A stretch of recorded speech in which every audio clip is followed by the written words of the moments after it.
कुछ देर टहलते हुए उन्हें कुछ ही देर हुई थी कि तभी भार्गव का फ़ोन बज उठा। सेक्रेटरी हान की बेचैन आवाज़ आई, लेकिन राजेश कुमार समझ नहीं पाए कि उन्होंने क्या कहा। भार्गव के फ़ोन रखने के बाद उसने माफ़ी मांगते हुए भार्गव की तरफ देखा और कहा, बॉस मुझे एक ज़रूरी काम है और मुझे पहले निकलना होगा। राजेश कुमार ने आगे कुछ नहीं पूछा, बस हाथ हिलाया और उसे जाने दिया। आप जाए। उसे विदा करने के बाद राजेश कुमार एक शांत जगह में गए, एक खिड़की वाली सीट ली और आराम करने लगे। उनके हरे कपड़ों के साथ ये बिल्कुल जंच रहा था। बेशक ये सिर्फ बाहरी लोगों को ही दिखाई देता था, असल में उन्होंने चुपके से सिस्टम पैनल खोल दिया था, अपने खजाने के बक्से खोलते रहने के इरादे से। उन्हें यह मानने से इनकार था कि वे एक अच्छी चीज़ नहीं खोल सकते। लाल खजाना बॉक्स, 900 नारंगी खजाना बॉक्स, 500 पीला खजाना बॉक्स, 203 हरा खजाना बॉक्स, 120 सियान खजाना बॉक्स, 48 नीला खजाना बॉक्स। दो अपने सामने बचे हुए खजाने के बक्सों को देखकर उसने एक पल के लिए सोचा, अभी भी बहुत सारे लाल खजाने के बक्से हैं, चलो कुछ खोलने की कोशिश करते हैं, शायद मात्रा से कोई चमत्कार हो जाएगा। सिस्टम 100 लाल खजाने के बक्से खोलें। डिंग, आपके संरक्षण के लिए धन्यवाद, प्राप्त करने के लिए मेजबान को बधाई, तारांकन 69। डिंग, पिटाया स्टिर फ्राइड एग रेसिपी, तारांकन 1 प्राप्त करने के लिए मेजबान को बधाई। डिंग, लाल अंडा, तारांकन 15 प्राप्त करने के लिए मेजबान को बधाई। पिटाया स्टिर फ्राइड एग, क्या ये रेसिपी गंभीर है? सिस्टम, अन्य 200 रेड ट्रेजर बॉक्स खोलें। डिंग, मेजबान को आपके संरक्षण के लिए धन्यवाद, तारांकन 78 प्राप्त करने के लिए बधाई। डिंग, मेजबान को हलचल तले हुए टमाटर और अंडे की रेसिपी, तारांकन 1 प्राप्त करने के लिए बधाई। डिंग, मेजबान को मिर्च हलचल तले हुए अंडे की रेसिपी, तारांकन 1 प्राप्त करने के लिए बधाई। डिंग, मेजबान को लाल अंडा, तारांकन 60 प्राप्त करने के लिए बधाई। डिंग, मेजबान को टमाटर, तारांकन 30 प्राप्त करने के लिए बधाई। डिंग, मेजबान को मिर्च, तारांकन 30 प्राप्त करने के लिए बधाई। क्या आज सिस्टम व्यंजनों से ग्रस्त है? यह इन व्यंजनों को क्यों देता रहता है? और वे सभी गहरे रंग के व्यंजन हैं। इस रेसिपी का नाम सुनते ही मुझे इसे खाने का मन नहीं करता। कितना अजीब है, यहाँ तक कि लाल अंडे भी हैं। क्या ये चीज़ वास्तव में खाई जा सकती है? ये वास्तव में विचित्र है। कोई बात नहीं, आइए ऑरेंज वाले खोलने की कोशिश करें। उसने कई नारंगी व्यंजन नहीं देखे थे और उसने यह मानने से इनकार कर दिया कि सिस्टम किसी भी अधिक नारंगी थीम वाले व्यंजनों को बना सकता है। सिस्टम, 100 ऑरेंज ट्रेजर बॉक्स खोलें। डिंग, आपके संरक्षण के लिए धन्यवाद, प्राप्त करने के लिए मेजबान को बधाई, तारांकन 49। डिंग, ऑरेंज फ्राइड राइस रेसिपी, तारांकन 1 प्राप्त करने के लिए मेजबान को बधाई। डिंग, ऑरेंज राइस, तारांकन 25 प्राप्त करने के लिए मेजबान को बधाई। डिंग, ऑरेंज, तारांकन 25 प्राप्त करने के लिए मेजबान को बधाई। प्रश्नवाचक चिन्ह, प्रश्नवाचक चिन्ह, प्रश्नवाचक चिन्ह। फ्राइड राइस बनाने के लिए संतरे का उपयोग करना, ये किस तरह का ऑपरेशन है? और नारंगी चावल है। क्या आपको यकीन है कि कोई समस्या नहीं है? क्या असली चावल का भी यह रंग होता है? ये वास्तव में ऐसा लगता है कि यह पूरी तरह से अखाद्य है। सिस्टम संभवतः नहीं चाहेगा कि वह इन व्यंजनों के साथ एक रेस्तरां खोलें। क्या ऐसा हो सकता है? असंभव। अगर यह चीज़ उसे मुफ्त में दी जाती तो भी वह इसे नहीं खाता। जैसे ही वह सिस्टम को बंद करने और खाने की तैयारी करने वाला था, सिस्टम ने वास्तव में इस क्षण एक कार्य जारी किया। डिंग, सिस्टम, कार्य जारी किया गया है। कृपया होस्ट, आज के भीतर एक दुकान खोजें। खजाने के बक्से से प्राप्त व्यंजनों का उपयोग दुकान के व्यंजनों के रूप में करें। कृपया होस्ट, इसे प्राप्त करने के बाद जितनी जल्दी हो सके कार्य पूरा करें, अन्यथा जुर्माना होगा। ये सिस्टम क्या बकवास है। नौसिखिया कार्य के बाद से ये सुस्त हो गया था। यह इतने लंबे समय से सुस्त था और कोई कार्य जारी नहीं किया था। इसने अचानक एक कार्य क्यों जारी किया? हर बार जब वह कुछ कहता तो वह उसे वापस काटता। वह अभी भी सुस्त होना चाहता था और पूछने के लिए संघर्ष कर रहा था, सिस्टम, किस तरह का दंड? मुझे यकीन नहीं है। आप सिकुड़ सकते हैं या आपके बाल पूरी तरह से गिर सकते हैं या आप बीच में गंजे हो सकते हैं या आपके पास कुछ दिनों का दुर्भाग्य हो सकता है। कुछ भी संभव है। क्या आप हमेशा एक सुस्त प्रणाली नहीं थे? आप अचानक अब कार्य क्यों जारी कर रहे हैं? और दंड के साथ, यह आपकी सामान्य शैली नहीं है। डिंग, टिल्ड, बेशक, सिस्टम ने फिर से हाथ बदल दिया है। टिल्ड, यह मेरी शैली है। मुझे आशा है कि आप इसका पालन कर सकते हैं, इसलिए हम दोनों एक अच्छा समय बिता सकते हैं। टिल्ड, चलो एक साथ महानता प्राप्त करते हैं। टिल्ड, प्रिय मेजबान, टिल्ड, इसके लिए जाओ। टिल्ड, मुझे विश्वास है कि आप कार्य को बहुत जल्दी पूरा कर सकते हैं। ठीक है, तो ये टूटी हुई प्रणाली बहुत जल्दी हाथ बदल देती है। वह कुछ समय तक इसे सहन कर सकता था, हो सकता है कुछ समय बाद ये व्यवस्था फिर से हाथ बदल दे। दुकान खोलना असंभव नहीं था। उसने पहले कभी ऐसा अनुभव नहीं किया था, इसलिए वह इसे आजमा सकता था। कहते ही काम हो गया। उसने इस गली में किराए की दुकानें ढूंढनी शुरू कर दी। काफ़ी देर ढूंढने के बाद उसे आखिरी कोने में एक खाली दुकान मिली। वह काफ़ी सुनसान थी, लेकिन रोहन इस पर निर्भर नहीं था, इसलिए कोई फर्क नहीं पड़ा। उसने तुरंत नंबर मिलाया और कुछ बातचीत के बाद उसने दुकान किराए पर ले ली। कुछ ही देर बाद वह व्यक्ति मौके पर पहुंच गया। उन्होंने मौके पर ही 1 साल की लीज अवधि, 1 महीने की जमा राशि और 1 महीने के भुगतान के मॉडल के साथ अनुबंध पर हस्ताक्षर कर दिए। दोनों ही काफ़ी सीधे साधे थे, इसलिए प्रक्रिया अपेक्षाकृत सुखद रही। अनुबंध पर हस्ताक्षर करने के बाद उन्होंने एक एक प्रति अपने पास रख ली। एक दूसरे को अलविदा कहने के बाद राजेश कुमार दुकान में चला गया। उसमें अभी भी पिछली माला टैंक दुकान जैसी सजावट थी। उसने गहरी सांस ली। उसे फिर से सजावट करनी होगी, कितनी परेशानी होगी। तभी उसके दिमाग में सिस्टम की आवाज़ गूंजी। डिंग। मेज़बान को काम पूरा करने के लिए बधाई टिल्ड, ये बहुत तेज था टिल्ड, मेज़बान बहुत सक्षम लग रहे हैं टिल्ड। फिर मैं अगले काम की घोषणा करूंगा टिल्ड। सिस्टम मेज़बान को स्टोरफ्रंट सजाने में मदद करेगा। मेज़बान, कृपया 3 दिनों के भीतर एक ग्राहक का स्वागत करें। नीचे व्यंजनों की कीमतों के लिए सिस्टम के नियम दिए गए हैं। कृपया उनका सख्ती से पालन करें। आप न तो कम चार्ज कर सकते हैं, न ही आप अधिक चार्ज कर सकते हैं टिल्ड, बिल्कुल स्पष्ट रूप से चिन्हित कीमतें टिल्ड, सभी के लिए उचित, युवा और बूढ़े टिल्ड। पिटाया हलचल तला हुआ अंडा 199 प्रति सेवारत। हलचल तला हुआ टमाटर और अंडा 199 प्रति सेवारत। चिली हलचल तला हुआ अंडा 199 प्रति सेवारत। नारंगी फ्राइड राइस 299 प्रति सेवारत। अंडा फ्राइड राइस 399 प्रति सेवारत। मैंगो स्टिकी राइस 399 प्रति सेवारत। राजेश कुमार ने उन्हें दिए गए मेनू और कीमतों को देखा और गहरी सोच में पड़ गए। थोड़ी देर बाद वह आखिरकार बोला, अवाक और शिकायत की, सिस्टम, क्या आप इन कीमतों के बारे में गंभीर हैं? ये किस तरह का गहरा व्यंजन है और इसकी प्रति सेवारत लागत इतनी अधिक है? सिस्टम, उत्पाद निश्चित रूप से उच्च गुणवत्ता वाले हैं टिल्ड, कृपया निश्चिंत रहें। मेज़बान, ग्राहक निश्चित रूप से घाटे में खरीदारी नहीं करेंगे या धोखा नहीं खाएंगे। ... मुझे आपकी बात पर यकीन नहीं हो रहा। आपके मेनू के नाम और कीमतें देखकर ही शायद कई लोगों को रोकने के लिए काफ़ी हैं। अगर कोई इस मेनू को देखने के बाद भी दुकान में घुसने की हिम्मत करता है तो वह वाकई एक बहादुर योद्धा होगा। राजेश कुमार ने बेबसी से अपना सिर हिलाया। रोहन, इस कार्य के लिए मुझे ज़्यादा आशा नहीं है। अगली सुबह जब दोपहर के सूरज की पहली किरणें कमरे में आईं, राजेश कुमार ने अंगड़ाई ली और आखिरकार जाग गए। उन्होंने अपना फ़ोन उठाया और समय देखा, दोपहर के 12 बज चुके थे। उन्होंने अपनी कनपटियां रगड़ी, सिर हिलाया और यकीन नहीं कर पा रहे थे कि अब तक सोए थे। वह जल्दी से उठे और नहाए। 5 मिनट से भी कम समय में उन्होंने काम निपटाया और अपनी दुकान की ओर चल पड़े। यह उनके कारोबार का पहला दिन था और उन्हें यकीन नहीं हो रहा था कि वह इतनी देर से उठे हैं। एक शांत सा व्यवसाय, वह छोटी जर्जर दुकान, किसी छायादार प्रतिष्ठान जैसी। उसे ऐसा लग रहा था जैसे वह उसे बिल्कुल भी नहीं चला पाएंगे। चूंकि वह काफ़ी पास थी, वह सीधे वहां चले गए। दुकान का सामने का हिस्सा पहले ही पूरी तरह से नया रूप दे दिया गया था। व्यवस्था वाकई बहुत अच्छी थी। दुकान का नाम बदलकर वह नया नाम रख दिया गया था जो उन्होंने सोचा था, अ डार्क कुजीन। दुकान अपने नाम के अनुरूप ही थी। वह पहले इसे अ शैडी शॉप कहना चाहते थे, लेकिन ये नाम मंजूर नहीं हुआ, इसलिए वह सिर्फ यही नाम इस्तेमाल कर पाए। उसकी दुकान का नाम ही सब कुछ बता रहा था। उसे उम्मीद थी कि समय आने पर उसे ज़्यादा आलोचना का सामना नहीं करना पड़ेगा। दुकान में कदम रखते ही अंदर एक साधारण सा साज सज्जा थी जिसमें लगभग 8-9 मेज़ें थीं।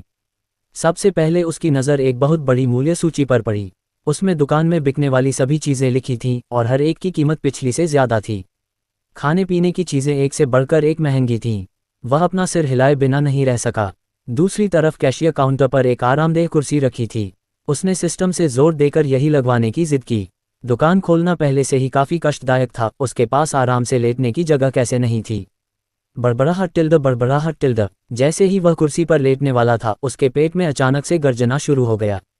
उसने अपने पेट को पकड़ा और सामने की दुकान को देखा। उसने एक पल सोचा और बाहर जाकर खाना खाने का फैसला किया। जैसे ही वह जाने वाला था, सिस्टम की आवाज़ फिर से सुनाई दी। Ding tilde host tilde hello tilde, इतने दिनों से मेरी आवाज़ न सुनने के बाद क्या आपको मेरी याद आ रही है? मैं यहाँ एक नया मिशन शुरू करने आया हूँ टिल्ड, अपनी दुकान वाले मेज़बान के तौर पर। आप बाहर खाना कैसे खा सकते हैं? जाहिर है आपको खुद ही खाना बनाना चाहिए टिल्ड। मेज़बान, कृपया दुकान में मौजूद नुस्खों से इस खाने का इंतज़ाम खुद करें। आत्मनिर्भरता से ही समृद्धि आती है टिल्ड। मेज़बान, अच्छा काम करते रहिए टिल्ड, इस मिशन को पूरा कीजिए और सिस्टम आपको एक रहस्यमयी इनाम तारांकन 1 से पुरस्कृत करेगा। ... राजेश कुमार का पैर दरवाजे से बाहर भी नहीं निकला था कि सिस्टम ने उन्हें बेरहमी से रोक दिया। मूल रूप से रोहन सुनना नहीं चाहता था, लेकिन सिस्टम ने वास्तव में उसे इनाम का लालच दिया। वह कैसे कर सकता था? वह इस इनाम को कैसे छोड़ सकता था? बिल्कुल असंभव। उसने अपनी आस्तीनें चढ़ाईं और अपने बगल में अर्ध खुले रसोई घर में गया, जो पारभासी कांच से बना था। बाहर के ग्राहक अंदर सब कुछ स्पष्ट रूप से देख सकते थे। सिस्टम द्वारा दिए गए व्यंजनों को देखते हुए प्रत्येक भाग अपेक्षाकृत छोटा था। उसे लगा कि वह अकेले ही 3 भाग खा सकता है। उन गहरे रंग के व्यंजनों को देखते हुए उसे अभी भी लगा कि 399 की कीमत वाला कुछ अधिक सामान्य होगा। उसने अंडे फ्राइड राइस के 3 भाग बनाने की कोशिश करने का फैसला किया। उसने सिस्टम स्पेस से खाना पकाने के लिए आवश्यक सामग्री निकाली। 3 अंडे, चावल के 3 भाग। चावल और अंडे दोनों पीले थे। इस रंग को देखकर उसे कुछ याद आया। ऐसा लग रहा था कि 399 सारी सामग्री डालने के बाद उसे अचानक एहसास हुआ कि उसके पास सिर्फ मुख्य सामग्री ही है, मसाले तो बिल्कुल नहीं। इसके अलावा उसकी रेसिपी में जो मसाले दिए गए थे वे सभी खास सिस्टम विशिष्ट मसाले थे। उदाहरण के लिए, जहां नमक आमतौर पर डाला जाना चाहिए, वहां उसकी रेसिपी में सिस्टम विशिष्ट नमक डालने का जिक्र था। क्या अब मसाले भी कस्टम मेड होने चाहिए? उसने सिस्टम से सवाल किया। सिस्टम, क्या ये मसाले अलग से खरीदने होंगे? हाँ मेज़बान, आप इन्हें सिस्टम मॉल में खुद खरीद सकते हैं। कीमतें वाजिब हैं और बिल्कुल सस्ती हैं। सिस्टम ने उसे रेसिपी दी। सिस्टम ने उसे एक दुकान खोलने को कहा। सिस्टम ने उसे कच्ची सामग्री दी और फिर उसने उससे कहा कि अगर उसे स्वादिष्ट खाना बनाना है तो सामग्री अलग से खरीदनी होगी। क्या ये कोई अतिरिक्त शुल्क था? ये बिल्कुल बेतुका था, लेकिन बात यहाँ तक पहुँच चुकी थी और अब पीछे मुड़ने का कोई रास्ता नहीं था, बस आगे बढ़ना था। उसने सिस्टम मॉल खोला। उसे खाने की श्रेणी मिली जिसमें उस खाने के लिए कच्ची सामग्री थी जो वह अभी बना रहा था। हालांकि रोहन को इनमें से किसी की ज़रूरत नहीं थी। रोहन सीधे मसाला विभाग में गया और नमक, सोया सॉस, खाना पकाने का तेल वगैरह जैसे ज़रूरी मसाले खरीद लिए। इन चीज़ों की कुल कीमत 100 पॉइंट से भी कम थी। शुक्र है कि कीमतें बहुत ज़्यादा नहीं थीं, वरना वह सच में गालियाँ बकने लगता। सिस्टम ने कल रात ही सारे बर्तन, कढ़ाई और बर्तन तैयार कर दिए थे ताकि वह उनका सीधा इस्तेमाल कर सके। उसने तुरंत कढ़ाई गरम की और उसमें उचित मात्रा में खाना पकाने का तेल डाला। तेल गरम होते हुए उसने एक कटोरे में 3 अंडे तोड़े और उन्हें चॉपस्टिक से तब तक हिलाया जब तक अंडे की सफ़ेदी और जर्दी पूरी तरह से मिल न जाएं और सिर्फ पीले अंडे का तरल पदार्थ बचे। इसी समय तेल में भी हल्के बुलबुले उठने लगे। इसका फ़ायदा उठाते हुए उसने अंडे का तरल पदार्थ डाला और उसे अंडे के फूलों में मिला दिया। सुनहरे पीले अंडे के फूलों से एक मनमोहक खुशबू आ रही थी। इसके बाद उसने अंडे के फूलों को निकालकर बाद में इस्तेमाल के लिए एक कटोरे में रख दिया। फिर पीले चावल के 3 हिस्से कढ़ाई में डाल दिए। शुक्र है, इस प्रणाली द्वारा दिए गए चावल का इस्तेमाल सीधे तले हुए चावल के लिए किया जा सकता था, वरना चावल को भाप में पकाने और फिर उसके ठंडा होने का इंतजार करने में काफ़ी समय लग जाता। उसने आह भरी और खुद को व्यस्त रखा। उसने उचित मात्रा में नमक और सोया सॉस डाला और चावल के दानों को ढीला करने के लिए समान रूप से हिलाते हुए भुना। भूनते समय उसे चावल के कढ़ाई के तले से रगड़ने की आवाज़ सुनाई दी। चावल की खुशबू हवा में नमक और सोया सॉस की खुशबू के साथ मिलकर एक गहरी खुशबू पैदा कर रही थी। राजेश कुमार उसे निगलने से खुद को नहीं रोक पाए। जब चावल सुनहरे रंग के हो गए तो उन्होंने कढ़ाई में पहले से तैयार किए हुए तले हुए अंडे के फूल डाले और उन्हें फिर से अच्छी तरह से भून लिया। इस दौरान कढ़ाई में अंडे के फूल और चावल लगातार टकरा रहे थे, जिससे हल्की क्लैक क्लैक की आवाज़ आ रही थी, जो इस अंडे वाले चावल की खूबसूरत धुन को और भी निखार रही थी। हवा में चावल की गहरी खुशबू और अंडे की भीनी भीनी खुशबू घुल मिल गई। आखिरकार राजेश कुमार ने पके हुए अंडे वाले चावल को एक कटोरे में निकाला। चावल के दाने अलग अलग थे और चिपचिपे नहीं थे और बहुत ताज़ा लग रहे थे। 3 हिस्सों में बनी अंडे वाली चावल की सब्जी तैयार थी। यह बाहर से देखने पर लगभग एक हिस्से वाले अंडे वाले चावल जैसी ही लग रही थी। वह जल्दी से कटोरा बाहर ले गए, खाने के लिए तैयार। इस तीखी खुशबू ने उन्हें रंग को पूरी तरह से अनदेखा कर दिया था। उन्हें याद नहीं आ रहा था कि वह पहले क्या सोच रहे थे। अब वह बस जल्द से जल्द इस कटोरी चावल को खाना चाहता था। इसकी खुशबू बहुत ज़्यादा थी। उसे आश्चर्य हुआ कि क्या इस सिस्टम की कच्ची सामग्री और मसालों में कोई उन्नत तकनीक है। यह इतनी खुशबूदार कैसे हो सकती है। वह इसे बाहर ले गया और एक बेतरतीब जगह पर बैठ गया। उसने सबसे पहले एक चम्मच उठाया, चावल का एक कौर उठाया और उसे अपने मुंह में डाल लिया। चावल और अंडे की खुशबू उसके होंठों और दांतों के बीच से फूट पड़ी और वह अपनी आंखें बंद करके उसका आनंद लेने से खुद को रोक नहीं पाया। तभी बाहर से कोई अंदर आया और पूछा, माफ़ कीजिए, क्या ये खुशबू आपके खाने से आ रही है? राजेश कुमार ने हैरानी से उसकी तरफ देखा और कहा, लगता है ऐसा ही है। वह थोड़ा उलझन में था, क्या वाकई इतनी खुशबू आ रही थी? क्या बाहर से भी इसकी खुशबू आ रही थी? उस व्यक्ति ने उत्साह से कहा, आपने इस एग फ्राइड राइस को इतना खुशबूदार कैसे बनाया? मुझे तो दूर से ही इसकी खुशबू आ रही थी, क्या मुझे भी एक मिल सकता है? राजेश कुमार ने बगल में रखे मेन्यू की तरफ इशारा करते हुए कहा, पहले मेन्यू देख लीजिए, अगर आप दाम स्वीकार कर सकते हैं तो मैं आपके लिए बना दूंगा। उस व्यक्ति ने हैरानी से कहा, इसमें स्वीकार करने लायक क्या नहीं है? क्या ये सिर्फ एग फ्राइड राइस ही है? बोलते हुए उसने बगल की तरफ देखा। प्रश्नवाचक चिन्ह प्रश्नवाचक चिन्ह प्रश्नवाचक चिन्ह। मजाक कर रहे हो? इतनी कीमत? क्या आप एग फ्राइड राइस का एक हिस्सा इतने में नहीं बेच रहे? क्या ये वाजिब है? वह व्यक्ति शिकायत करने से खुद को नहीं रोक सका। राजेश कुमार ने उदासीनता से कहा, कीमतें साफ साफ लिखी हैं और हम किसी को धोखा नहीं देते। अगर आप स्वीकार कर सकते हैं तो खा लीजिए, अगर नहीं तो बाएं मुड़कर जा सकते हैं। उस व्यक्ति ने गालियां दी, एमडी, ये तो यकीन ही नहीं होता। आजकल के ज़माने में एग फ्राइड राइस का एक हिस्सा इतने में बिक सकता है। बस इंतज़ार करो, धीरे चलो, तुम्हें विदा करने की ज़रूरत नहीं है, राजेश कुमार ने बेपरवाही से कहा। जाते ही उस व्यक्ति ने तुरंत एक टिकटॉक वीडियो पोस्ट किया जिसमें पता और दुकान का फ्रंट भी था। इस जगह से दूर रहो। हाई सिटी वॉकिंग स्ट्रीट पर एक डार्क कुजीन रेस्टोरेंट। एमडी, एक एग फ्राइड राइस 399 में बिकने की हिम्मत कैसे हुई, वो भी बिना मीट के? सब लोग कृपया मत जाओ, ये ठगी है। बॉस का रवैया भी ठीक नहीं है, वो अलग थलग रहता है। ऐसा वीडियो देखते ही देखते सभी के दिलों में उतर गया। लोग पहले भी कई बार ठगे जा चुके थे, लेकिन पहली बार किसी ने ऐसा करने की हिम्मत की थी। सबने कमेंट्स और गालियां देनी शुरू कर दीं। बस इतना ही, कौन सा कीमती अंडा फ्राइड राइस इतने में बिकने की हिम्मत करता है? हाई सिटी वॉकिंग स्ट्रीट है ना, वह मेरे काफ़ी करीब है, मैं जाकर देखता हूँ। बेकार का धंधा, कितना धोखा।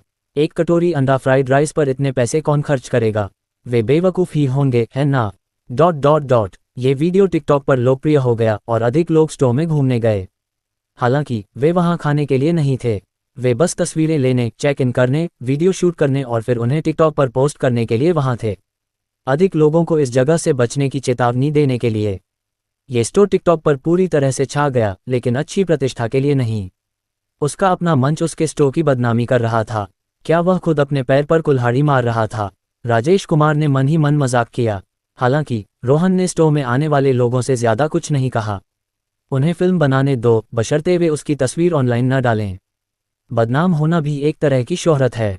शायद इससे कोई बेवकूफ़ यहाँ खाना खाने के लिए आ जाए। इस तरह वह सिस्टम का काम भी पूरा कर देगा। ... 2 दिन बीत गए। उसकी दुकान पर और भी लोग आने लगे, लेकिन एक भी खाने नहीं आया। उसने अभी तक एक भी बिक्री नहीं की थी। वह जानता था कि यह कीमत काम नहीं करेगी, सिस्टम सचमुच एक घोटाला था। और यह जोर देकर कहता था कि वह 3 दिन के अंदर दुकान खोले। अगर यह सचमुच काम नहीं करता तो समय लगभग पूरा होने पर वह भार्गव को आकर खरीदारी करने के लिए कहता। खैर, सिस्टम ने यह स्पष्ट नहीं किया था कि वह कोई अजनबी ही होगा। इसी समय एक आदमी फ़ोन पकड़े हुए और वीडियो बना रहा था, अचानक बाहर से अंदर आया। राजेश कुमार ने ध्यान नहीं दिया, उसने पिछले 2 दिनों में ऐसे कई लोगों को देखा था। कौन सा व्यक्ति फ़ोन लिए बिना वीडियो बनाए उसकी दुकान पर आया? रोहन को कोई फर्क नहीं पड़ा। जब तक उसकी वीडियो नहीं बनी तब तक सब ठीक था। इसलिए रोहन ने उस व्यक्ति का अभिवादन नहीं किया और अपनी कुर्सी पर लेटा रहा, फ़ोन पर खेलता रहा। तभी वह व्यक्ति उसके पास आया और बोला, बॉस, मुझे एग फ्राइड राइस और मैंगो स्टिकी राइस चाहिए। राजेश कुमार ने उसकी तरफ देखा, थोड़ा चौंका। क्या वाकई इतना बड़ा बेवकूफ़ था? कोई तो खाना खाने आया था। रोहन को समझ नहीं आया, लेकिन उसे बहुत हैरानी हुई। खैर, आखिरकार वह अपना काम शुरू कर पाया और वह इस बात से बहुत खुश था। वह अपनी कुर्सी से उठा और बोला, ज़रा रुकिए। वह व्यक्ति, जो अभी भी अपना फ़ोन पकड़े हुए था, एक कोने वाली सीट पर बैठ गया। उसने अपना फ़ोन उठाया और चारों ओर की तस्वीरें खींचते हुए कहा, भाइयों, मैं अभी इस स्टोर पर हूँ। चलो मैं तुम्हें अंदर का नज़ारा दिखाता हूँ। सजावट काफ़ी साधारण है, कोई आलीशान स्टाइल नहीं है। स्टोर अभी भीड़ भाड़ वाला लग रहा है, लेकिन सब बस तस्वीरें ले रहे हैं। मैंने ही तो खाना ऑर्डर किया है। अभी तो लगता है यहाँ सिर्फ एक मुख्य हॉल है, कोई निजी कमरा नहीं है। कीमतें ऑनलाइन बताई गई हैं। मैं आपके लिए 399 प्रति पोर्शन वाला एग फ्राइड राइस और मैंगो स्टिकी राइस चखने आया हूँ। मुझे आश्चर्य है कि क्या इसमें आम एग फ्राइड राइस से कोई फ़र्क है। उम्मीद है मुझे निराशा नहीं होगी। परिचय के बाद उसने अपने बैग से एक फ़ोन स्टैंड निकाला, उसे अपने पास रखा, फ़ोन को सही जगह पर रखा, कोन ठीक किया और फ़ोन को मेज़ की तरफ कर दिया। वह अपने ऑर्डर किए हुए खाने के आने का इंतज़ार करने लगा। आसपास के लोग भी उसे देख रहे थे, वे भी देखना चाहते थे कि इतनी ऊंची कीमत पर बिकने वाला यह एग फ्राइड राइस असल में कैसा लगता है। थोड़ी देर बाद राजेश कुमार प्लेट लेकर आ गया। उन्होंने उस व्यक्ति के सामने प्लेट रखी और कहा, ये रहा आपका एग फ्राइड राइस, कृपया आनंद लें। वह व्यक्ति एक अनुभवी फूड ब्लॉगर भी था। उसने अपने सामने रखे एग फ्राइड राइस को देखा और परिचय कराया, भाइयों ये 399 प्रति पोर्शन वाला एग फ्राइड राइस देखिए। यह आम एग फ्राइड राइस से थोड़ा अलग दिखता है। सिर्फ देखने से ही लगता है कि इस एग फ्राइड राइस में चावल के दाने अलग अलग हैं और अंडे छोटे फूले हुए टुकड़ों में हैं, गुठलीदार नहीं। और मुझे समझ नहीं आ रहा कि मालिक ने ये चावल कैसे बनाए। क्या उन्होंने इसे अंडे के रस में लपेटा था? सारे चावल के दाने सुनहरे पीले रंग के हैं। इस पर उसने एक चम्मच चावल उठाया और कैमरे के सामने रख दिया ताकि सब लोग इसे और साफ देख सकें। देखने से तो ये एग फ्राइड राइस बुरा नहीं है, लेकिन इसकी कीमत बिल्कुल भी वाजिब नहीं है। स्वाद की बात करें तो भाइयों सच कहूं तो इसकी खुशबू बहुत ही खुशबूदार है। सोच रहा हूं मालिक ने कुछ मिलाया होगा या नहीं। इसकी खुशबू से ही मन कर रहा है कि अभी खाना शुरू कर दूं। भाइयों अभी बात करना बंद करता हूं, पहले सम्मान के तौर पर चख लूंगा। अपनी बात खत्म करते ही उसने अंडे वाले फ्राइड राइस का चम्मच मुंह में डाल लिया। आंखें बंद करके स्वाद का आनंद लेते हुए उसके होंठ और दांत हल्के से हिले। अगले ही पल उसकी आंखें खुल गईं, चमक उठी। रोहन कुछ बोला नहीं, बल्कि सीधे अंडे वाले फ्राइड राइस की प्लेट उठा ली। 1 चम्मच, 2 चम्मच, 3 चम्मच, ... उसने बिना रुके बड़े बड़े कौर खाए। खाना खत्म भी नहीं हुआ था कि प्लेट में रखे अंडे वाले फ्राइड राइस गायब हो गए। वह खुद को प्लेट से चावल के कुछ दाने चाटने से नहीं रोक सका। उसने जीभ निकाली और होंठ चाटते हुए गहरी इच्छा से विलाप करते हुए कहा, यह हिस्सा थोड़ा छोटा है। इस बिंदु पर उसे एहसास हुआ कि वह लाइव स्ट्रीमिंग कर रहा था और उसने फिर से परिचय देना शुरू किया, भाइयों सच में यह अंडा फ्राइड राइस वाकई बहुत स्वादिष्ट है। मुझे सच में नहीं पता कि बॉस ने इसे कैसे बनाया। छठे भाई, क्या तुम्हें यकीन है कि तुम्हें पैसे नहीं मिले? तुम पहले ऐसे नहीं थे। उद्धरण चिन्ह। अब तुम वो छठे भाई नहीं रहे, मुझे मेरा छठा भाई वापस दे दो। हे भगवान, मैंने कभी नहीं सोचा था कि ओल्ड लियू के साथ ऐसा दिन भी आएगा जब वह गंदे पैसे लेगा। ओल्ड लियू ने बुलेट स्क्रीन पर टिप्पणियों को देखा और जल्दी से समझाया, भाइयों बकवास मत करो। तुम मुझे जानते हो, मैंने कब पैसे लिए हैं। ये फ्राइड राइस वाकई बहुत स्वादिष्ट है। जिन भाइयों को मुझ पर विश्वास नहीं है वे आकर इसे चख सकते हैं। इसे चखने में तुम्हारी जेब खाली हो जाएगी, जरा भी नहीं चख सकता। मेरी जेब में बस इतने ही पैसे हैं और इतने सारे लोग इस पर नजर गड़ाए हुए हैं। ओल्ड लियू कुछ और समझाने ही वाले थे कि राजेश कुमार ताज़ा बना मैंगो स्टिकी राइस लेकर आ गए और ओल्ड लियू की नज़रें तुरंत इस व्यंजन पर टिक गईं। अब बुलेट स्क्रीन पर लिखी शिकायतों पर ध्यान देने का उनका मन नहीं था। इस पल उनकी नज़र मैंगो स्टिकी राइस के सिर्फ इस एक हिस्से पर पड़ी, बिल्कुल पहले वाले फ्राइड राइस की तरह। रोहन को नहीं पता कि यह चावल कैसे बनता है, लेकिन इसका रंग सुनहरा था, बिल्कुल आम के रंग जैसा। आम के लगभग 4-5 टुकड़े थे और चिपचिपे चावल ज्यादा नहीं लग रहे थे, बस कुछ चम्मच भर। इस बार रोहन ने उन्हें निगला नहीं, बल्कि उसने चॉपस्टिक ली, चावल का एक दाना उठाया और उसे आधा काट लिया। उसने सोचा था कि काटने के बाद बीच का हिस्सा सफ़ेद होगा, लेकिन रोहन को उम्मीद नहीं थी कि बीच का रंग भी पीला होगा। ये देखकर वह और भी हैरान रह गया। क्या वाकई इस दुनिया में पीले चावल हो सकते हैं? उसने चावल के इस आधे दाने को कैमरे में सबके सामने दिखाया और कहा, भाइयों इस चिपचिपे चावल को देखो, यह आम चिपचिपे चावल से बिल्कुल अलग है। आमतौर पर हम जो चिपचिपे चावल खाते हैं वह सफ़ेद होते हैं, लेकिन ये पीला है और बीच का हिस्सा भी पीला है। पता नहीं बॉस ने ये कैसे किया, ये बहुत मुश्किल लगता है। इतना मुश्किल क्या है, बस एक कटोरी पानी डालो, फिर उसमें पीले रंग की एक बूंद डालो। ओह, ऊपर वाले ने जो कहा उससे तो मुझे इसे खाने में और भी डर लग रहा है। सरासर तकनीक और बेरहमी, मैं तो सफ़ेद चावल ही खाऊंगा। क्या तुम्हें लगता है सफ़ेद चावल ठीक है? तुम बहुत नादान हो, तकनीक और बेरहमी के बिना कुछ भी नहीं होता। परिचय के बाद उसने चम्मच उठाया, चिपचिपे चावल का एक बड़ा चम्मच उठाया, उसे सूंघा और फिर मुंह में डाल लिया। उसका स्वाद अंतहीन था। उसने अपने होंठ भींच लिए मानो उसे काफ़ी न मिला हो और कहा, इसका स्वाद भी आम जैसा है, ये चिपचिपा और बहुत अच्छा है। चलो इस आम को फिर से चखते हैं।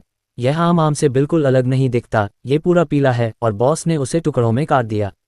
उसने आम का एक टुकड़ा उठाया और उसे अपने मुंह में डाल लिया, धीरे से अपनी आंखें बंद कर लीं। हे भगवान, क्या ये सच में आम है? यकीन नहीं हो रहा, इसका स्वाद तो अब तक खाए गए सभी आमों से बेहतर है। अगर सबके पास अभी भी पैसे हैं तो मैं आप सबको इसे ज़रूर आजमाने की सलाह दूंगा। ये वाकई एक सार्थक निवेश है, बिल्कुल लाजवाब। मैं तो यहाँ असल में नेटिजन्स की बातें सुनने के बाद इस दुकान को तहस नहस करने आया था। मैंने कभी नहीं सोचा था कि मैं इस दुकान का प्रचार करूंगा। पैसे मिल गए, कंफर्म हो गए, मुझे यकीन नहीं हो रहा। मुझे यकीन नहीं होता कि ओल्ड लियू पैसे लेता है। उसने इतने वीडियो बनाए हैं और इतनी दुकानों का पर्दाफाश किया है। मैं इसे ज़रूर आजमाऊंगा, आप सब जो चाहे करें। 6. राजेश कुमार ने किनारे से उसका अतिरंजित परिचय सुना, मानो उसे लगा हो कि उसने उसे एक दलाल के तौर पर रखा है। वो इसमें बहुत माहिर था। एक दलाल भी ऐसे नहीं करेगा। उसने फ्राइड राइस भी खाया था और हालांकि उसका स्वाद थोड़ा बेहतर था, लेकिन उसे उतना बड़ा चढ़ाकर नहीं बताया जाना चाहिए था जितना उसने बताया था, है ना? राजेश कुमार ने बेबसी से सिर हिलाया और उसकी बातें सुनता रहा। उसने आगे कहा, इस दुकान का स्वाद तो अच्छा है, लेकिन परोसे बहुत कम हैं। मैंने अभी अभी एक फ्राइड राइस और एक मैंगो स्टिकी राइस खाया है और मुझे अभी भी भूख लग रही है, पेट भरा नहीं है। भाइयों, मैं तुम्हारे लिए बाकी व्यंजन भी ट्राई करूंगा। बोलते हुए उसने मेन्यू पर फिर से नज़र डाली। ड्रैगन फ्रूट फ्राइड एग 199 प्रति serving, stir fried tomato and egg 199 प्रति सर्विंग, चिली फ्राइड एग 199 प्रति सर्विंग, ऑरेंज फ्राइड राइस 299 प्रति सर्विंग, फ्राइड राइस 399 प्रति सर्विंग, उद्धरण चिन्ह मैंगो स्टिकी राइस 399 प्रति सर्विंग। ऐसा लग रहा था कि stir fried tomato and egg और चिली फ्राइड एग ज़्यादा आम हैं। जहां तक ड्रैगन फ्रूट फ्राइड एग और ऑरेंज फ्राइड राइस की बात है, तो क्या ये वाकई व्यंजन थे? क्या ये सब सच में खाया जा सकता था? लेकिन एक फूड ब्लॉगर होने के नाते वह कैसे मना कर सकता था? रोहन ने राजेश कुमार से सीधे कहा, बॉस, बचे हुए हर व्यंजन में से एक एक व्यंजन निकाल दीजिए। राजेश कुमार ने बेबसी से सिर हिलाया। उसने सोचा था कि वह आराम कर सकता है। रोहन को दोबारा उठकर काम करने की उम्मीद नहीं थी। ये बहुत थका देने वाला है, वह बाद में 2 लोगों को काम पर रखेगा। खैर, सिस्टम ने उसे सिर्फ एक दुकान खोलने के लिए कहा था, यह नहीं कहा था कि उसे लोगों को काम पर रखने की इजाज़त नहीं है। हाँ, उसने ये पहले क्यों नहीं सोचा? उसने इसे क्यों नहीं समझा? वह बाद में भर्ती के विज्ञापन देगा। मजदूर बनने से इनकार करने वाले दिल के साथ वह रसोई की ओर चला गया, सिस्टम का मेनू देखा और काम में लग गया। थोड़ी ही देर में कई व्यंजन ताज़ा तैयार हो गए। इस बार उसे यह काम झंझट भरा लगा, इसलिए उसने एक साथ 4 कढ़ाइयाँ खोल दीं। उसने एक साथ 4 व्यंजन पकाए, टमाटर और अंडा, ड्रैगन फ्रूट फ्राइड अंडा, chilli fried egg, orange fried rice. चारों व्यंजन निकालने के बाद वह उन्हें 2-2 करके स्टीमर की मेज़ पर ले आया। अपने खाने का आनंद लें। राजेश कुमार ने जाने से पहले एक वाक्य कहा। सच कहूं तो ड्रैगन फ्रूट और संतरे को देखकर उसे सचमुच ज़्यादा भूख नहीं लगी थी। क्या ये सब वाकई स्वादिष्ट हो सकता है? वह इसे ज़रूर नहीं खाएगा। वह अपने कैशियर के बूथ में वापस लेट गया और उसे रोहन शेष से मिलवाते हुए देखने लगा। बूढ़े लियू ने आगे कहा, भाइयों, ये 4 व्यंजन दुकान में बचे हुए 4 व्यंजन हैं। मैंने हर एक का ऑर्डर दिया है, चलो पहले इन्हें आजमाते हैं। सबसे अजीब लगने वाले ड्रैगन फ्रूट फ्राइड एग से शुरुआत करते हैं। सब लोग देखो, इस व्यंजन का रंग लाल है। शुक्र है कि यह गुलाबी लाल है। अगर यह चटक लाल होता, खून से सना होता, तो शायद इसे खाया ही नहीं जा सकता था। अंडा और ड्रैगन फ्रूट एक ही रंग के हैं। सब लोग देखो, ड्रैगन फ्रूट टुकड़ों में है, एक साथ चिपका हुआ नहीं है, जो अच्छा लग रहा है। बूढ़े लियू ने उसे मुंह में डालते ही भौहें चढ़ाईं। जैसे जैसे वह चबा रहा था, उसकी सिकुड़ी हुई भौहें धीरे धीरे ढीली पड़ गईं। वह कुछ खुश लग रहा था। भाइयों, सच कहूं तो इसका स्वाद बहुत अच्छा है। इसमें शायद कोई मसाला नहीं डाला गया है, जिससे ड्रैगन फ्रूट का असली स्वाद बरकरार है, और अंडे का स्वाद भी ड्रैगन फ्रूट जैसा है। यह उतना गाढ़ा व्यंजन नहीं है जितना मैंने सोचा था। मेरी रेटिंग है कि यह बहुत अच्छा है। जो लोग नई चीज़ें आजमाना पसंद करते हैं, वे इसे आजमा सकते हैं। उसकी चॉपस्टिक ऑरेंज फ्राइड राइस की ओर बढ़ी और उसने संतरे का एक टुकड़ा उठाया। सच कहूं तो मुझे संतरे ज़्यादा पसंद नहीं हैं, इसलिए मैं इस व्यंजन पर कोई टिप्पणी नहीं करूंगा। जिन्हें संतरे पसंद हैं, वे बाद में टिप्पणी कर सकते हैं। ये चावल पिछले वाले जैसा ही है, इसका रंग भी अलग है। पिछला वाला पीला था, ये नारंगी है। लगता है बॉस हर व्यंजन का रंग एक जैसा रखना पसंद करते हैं। क्या बॉस को किसी तरह का ओसीडी है? क्या हर डिश का सिर्फ एक ही रंग हो सकता है? अभी इस बारे में बात नहीं करते, चलो रोहन शेष चखते हैं।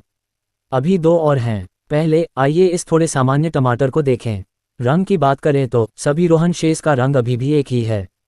ये अभी भी लाल टमाटर और लाल अंडे हैं। इसमें बहुत सारा सॉस भी है, इसलिए जो लोग इसे चावल या स्टीम्ड बंस के साथ मिलाना पसंद करते हैं, वे इसे आजमा सकते हैं। हालांकि आपको अपना खुद का लाना पड़ सकता है, क्योंकि यहाँ अलग से स्टीम्ड बंस या चावल नहीं मिलते। पहले एक अंडा चखते हैं। बूढ़े लियू ने बोलते हुए एक निवाला खाया, सिर्फ आधा निवाला, और टमाटर के रस में लिपटा अंडा उसकी स्वाद कलियों पर फट पड़ा। उसने अंडे का बचा हुआ आधा हिस्सा उठाया और स्क्रीन पर दर्शकों को दिखाते हुए समझाना जारी रखा, सब देख सकते हैं, यह अंडा पहले वाले चावल जैसा ही है, यह अंदर से बाहर तक लाल है। जिन्हें टमाटर के साथ तले हुए अंडे पसंद हैं वे इसे आजमा सकते हैं, सच कहूं तो इसका स्वाद वाकई लाजवाब है। फिर उसने मिर्च के साथ तले हुए अंडे का एक टुकड़ा उठाया और धीरे से परिचय देते हुए कहा, भाइयों, इन मिर्च के साथ तले हुए अंडों को देखो। यह बाहर मिलने वाले अंडों से थोड़ा अलग है, इसमें मिर्च को बारीक पीसकर अंडों में मिलाया गया है। अगर आपको मिर्च खाना पसंद नहीं है तो इसे बिल्कुल भी ऑर्डर न करें क्योंकि आप इसे पहचान नहीं पाएंगे। अभी भी वही है, मिर्च और अंडे दोनों लाल हैं। मैं पहले इसे आजमाता हूँ। स्लर्प टिल्ड। मिर्च के साथ तले हुए अंडों का एक निवाला खाने के बाद वह अपनी जीभ बाहर निकालकर चूसने लगा। मालिक, क्या आपके पास पानी है? बूढ़े लियू ने राजेश कुमार से पूछा। राजेश कुमार दंग रह गया। सच कहूं तो उसने सोचा था कि कोई खाने नहीं आएगा, इसलिए उसने ऐसी कोई चीज़ बिल्कुल नहीं बनाई थी। उसने जवाब दिया, मैंने अभी तक कुछ नहीं बनाया है। यह जवाब सुनकर बूढ़े लियू ने स्क्रीन पर दर्शकों से कहा, ओह, ये बहुत मसालेदार है। भाइयों, मुझे थोड़ा पानी लेने दो, यहाँ तो पानी भी नहीं है। उन्होंने अपना फ़ोन रख दिया और राजेश कुमार से कहा, बॉस, अभी खाना साफ मत कीजिए। मैं थोड़ा पानी खरीद कर लाता हूँ और अभी आता हूँ। राजेश कुमार ने सहमति में सिर हिलाया। वह व्यक्ति पलक झपकते ही बाहर भाग गया और तेजी से नज़रों से ओझल हो गया। उसे देखकर राजेश कुमार ने आह भरी। भाग्यशाली था कि उसने वह व्यंजन नहीं खाया था। मसाले के प्रति उसकी सहनशीलता और भी कम हो गई थी। थोड़ी देर बाद वह व्यक्ति हाथ में पानी की 2 बोतलें लेकर लौटा। वह पानी पीते हुए अंदर आया, अभी भी चूसने की आवाज़ें निकाल रहा था। वह वापस स्टूल पर बैठ गया और उनसे कहा, भाइयों, जो मसालेदार खाना नहीं खा सकते इसे बिल्कुल न खाएं, ये बहुत मसालेदार है। क्या आपको यकीन है कि यह इतना मसालेदार है? और सिर्फ इतना ही नहीं कि आप खुद मसालेदार भोजन नहीं खा सकते। मुझे अभी भी याद है कि ओल्ड लियू ने मसालेदार स्ट्रिप्स का सिर्फ एक पैकेट खाने के बाद 2 बोतल पानी पी लिया था। भाइयों, चलो मसालेदार स्ट्रिप्स वाली बात ही मत छेड़ो, ये तो उससे भी ज़्यादा मसालेदार है। अगर यकीन न हो तो भाइयों, इसे ट्राई कर सकते हैं, लेकिन अगर आपको ज़्यादा तीखा लगे तो मुझे दोष मत देना। मैं सबको अंडे वाला fried rice, mango sticky rice और टमाटर वाले अंडे के तले हुए चावल ट्राई करने की सलाह देता हूँ। बाकी व्यंजन काफ़ी अनोखे हैं, इसलिए आप अपनी मर्जी से चुन सकते हैं। आज का फूड रिव्यू यहीं ख़त्म होता है। ओल्ड लियू आपके साथ खाने तक साथ रहेंगे। अगली बार मिलते हैं। इतना कहकर उन्होंने लाइव स्ट्रीम बंद कर दी। उन्होंने सामने रखा खाना चट करना शुरू कर दिया और बचा हुआ सब कुछ खत्म कर दिया, बेशक मिर्च वाले तले हुए अंडे को छोड़कर। इतना कहकर वे सीधे राजेश कुमार के पास गए और बोले, बॉस, कुल कितने हैं?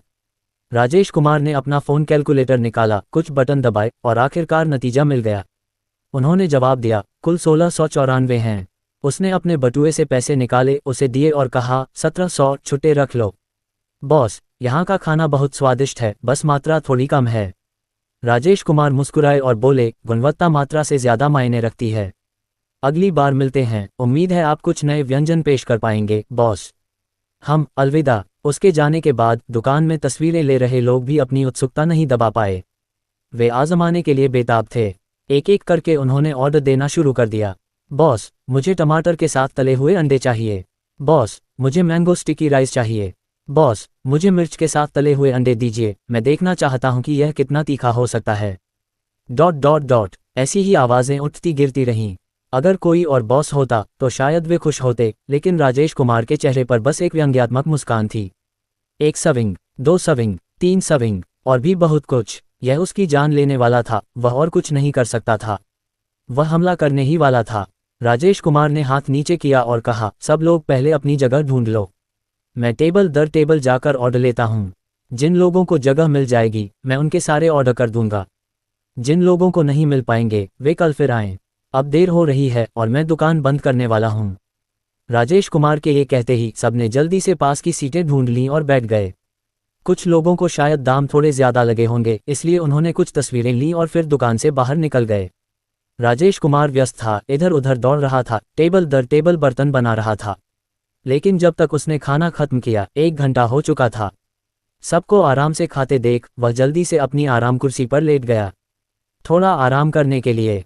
बहुत थक गया था। यह रसोई का काम यह आम लोगों के बस की बात नहीं है, बहुत थका देने वाला होता है।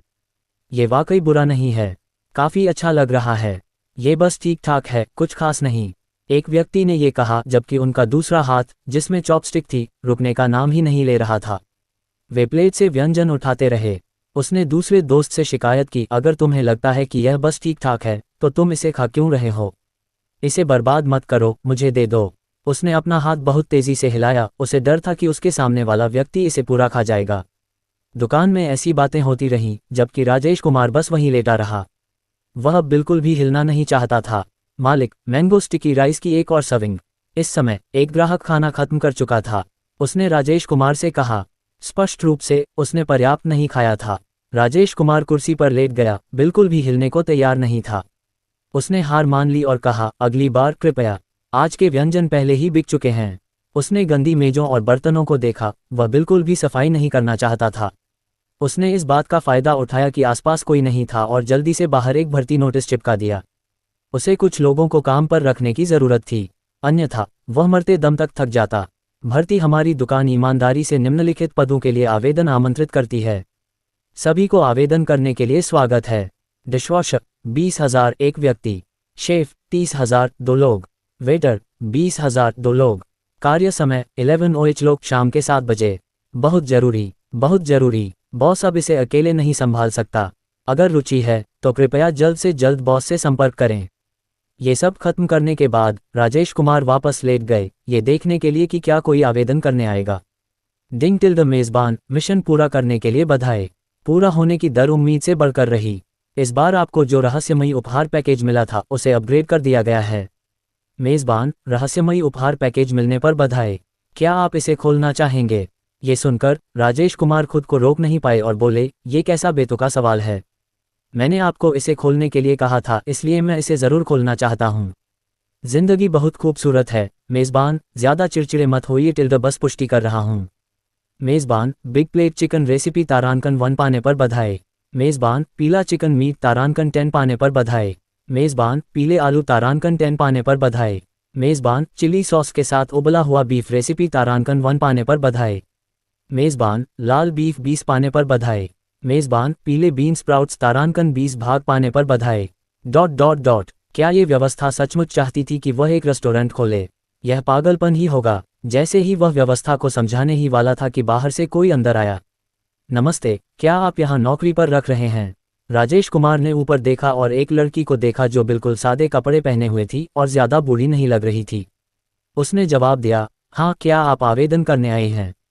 हाँ, मैं यहाँ एक सेवा पद के लिए आवेदन करना चाहती हूँ। मैंने बाहर देखा कि 20,000 प्रति माह लिखा है, क्या ये सच है? उसने सावधानी से, कुछ अविश्वास के साथ पूछा। आखिरकार ये कीमत बाजार भाव से बहुत ज्यादा थी, इसलिए उसे अभी भी थोड़ा शक हुआ।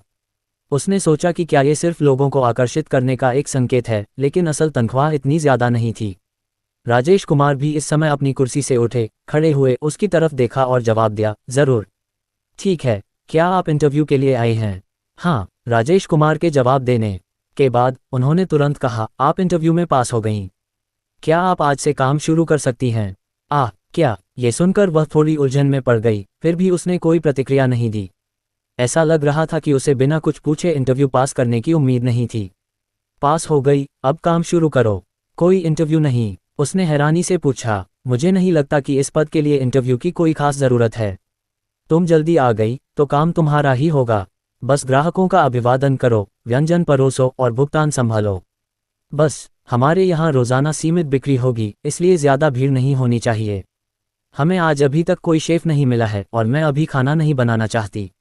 आज तुम्हारा काम आने वाले ग्राहकों को यह बताना है कि हमारे यहाँ सब कुछ बिक चुका है और वे कल फिर आ सकते हैं। ओके। इतनी सहज इंटरव्यू प्रक्रिया पर प्रतिक्रिया देने में वह अभी भी थोड़ी धीमी थी, बस सहज भाव से जवाब दे रही थी।